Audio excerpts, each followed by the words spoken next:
Hey, what's up, you guys? Nathan Bell here, bringing you a Marvel Legends review on the Age of Ultron series Build-A-Figure Hulkbuster Wave Marvel Now Iron Man. So before I get this thing cracked open, let's take a quick look at the packaging. So at the very top, it says Marvel Avengers. Then at the very tippy top, it's got an A. Then at the bottom, it says Marvel Legends Infinite Series Hasbro logo with Marvel Now Iron Man, and an A that stands for Avengers Initiative. Then on the very side, it has Iron Man blasting off, and then on the back, it has the figure itself, with a quick read-up that says, ready at any time, Tony Stark's latest invention is mentally controlled liquid metal armor. Oh my god, guys. So let's get him out of the packaging to take a closer look. So here he is out of the packaging, man. And before I get into the figure, let's just take a look at the Build-A-Figure piece he came with. So just like Doctor Strange, he came with the other leg, man. And I just still can't get over the size of that leg, man. This is going to be such a good Build-A-Figure. You know, they're kind of bringing it back to the Toy Biz era where they had huge Build-A-Figures instead of just, you know, the smaller ones when they first brought back the Marvel Legends that Hasbro did. So, if you're looking at the figure, you can already tell that it is just a repaint of the Mark IV. So if you have that figure, man, this is the exact same, but just a different color scheme. And you can actually take the maskless Tony Stark head that came with the Mark IV, and you can put it on this guy, man. If you guys go back and watch Chartimus Prime's review, he does that. So I thought that was pretty cool, man. So, everything's the same besides the color scheme. There's a lot more gold on it too, man, I noticed. There's way more gold. It looks really good with all that gold. And there's also, dude, quite a bit of gold on the back too. Wah, wah, wah. There is absolutely barely any gold besides on his caps there, but I kind of like that sleek black, man. The figure's covered in this like matte black material. It's not shiny at all. It's like this flat matte black, and it feels really good. So, he comes with these red dots, and his shoulder pads also fall off quite a bit, so just be careful with that.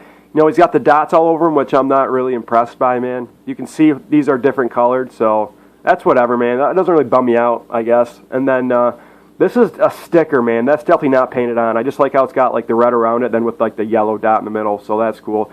That continues on this side also.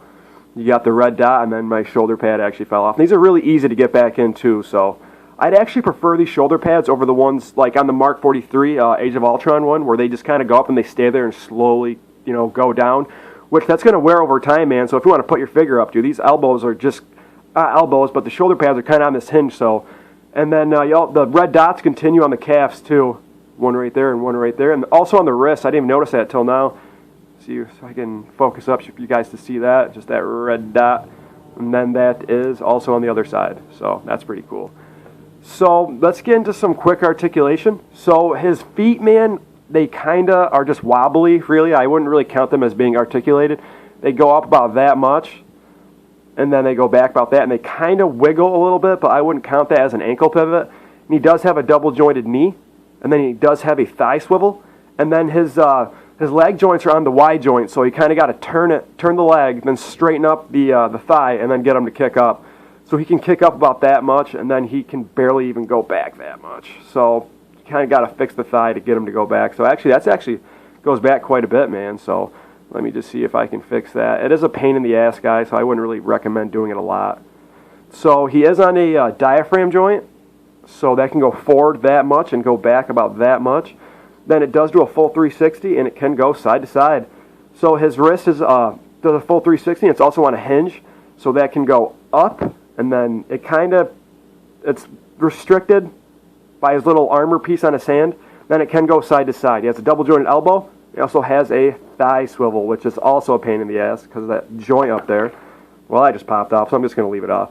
And it can go up about that far, and then it goes down about that. And it can do a full 360 if you just have to get that joint right, man, to be able to do it. But his head can go up about that far, which is pretty far, man. And then it's also on the ball joint hinge, so that's cool. So it can go down about that, and it does do a full 360. Jesus, man. Not a good day to do a review, I guess. So I do like the armor, like I said, if you have the Mark IV, it's the same exact one, man, just with black and more gold. So same, it's just a repaint. So let's get into some figure comparison to see how he scales with other Marvel Legends figures that recently came out. So here he is next to Tiger Shark.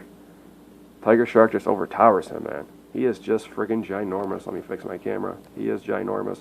And then here he is next to the Doctor Strange that I recently reviewed. So they're in better scale to me. I think Well, Doctor Strange is still a little bit taller. I just kind of got to get him at the right angle. He's still a little bit taller, which, man, that should not be like that. And then he scales at about a little under 6.5 inches. So I hope you guys liked my review. If you did, please hit the like button. If you want to see more of my videos, please hit the subscribe button. I'll catch you guys later. Peace.